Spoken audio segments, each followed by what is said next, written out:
toasted corned beef. Magugustuhan po ito ng inyong mga anak. Tignan ninyo kung paano ko po ito niluto. Napakasimple lang. Corned beef. Ito po ang parating brand na ginagamit ko na corned beef. I'm not sure kung meron ito sa Pilipinas, pero napakasarap po nito.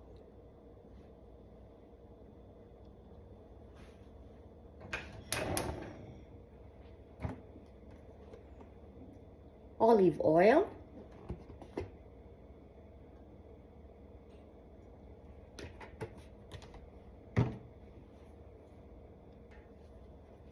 Siyempre, ang corned beef.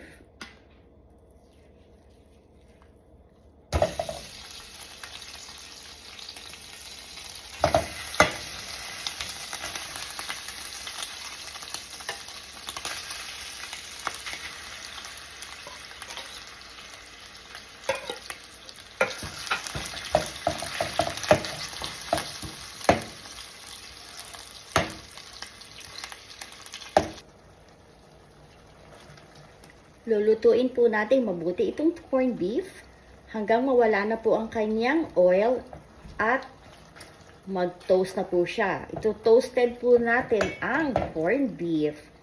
Kakaiba na naman po ito. I'm sure magugustuhan ito ng inyong mga anak. Pambaon, palaman sa tinapay.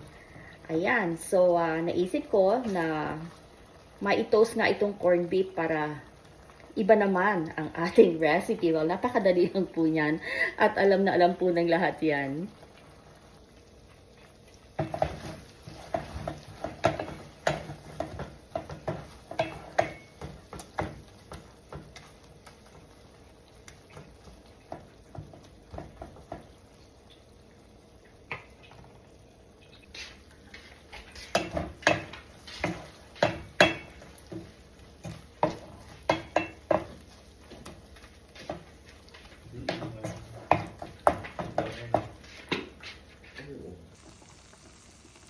At ito na ang ating toasted corned beef. Napakasarap po nito sa tinapay.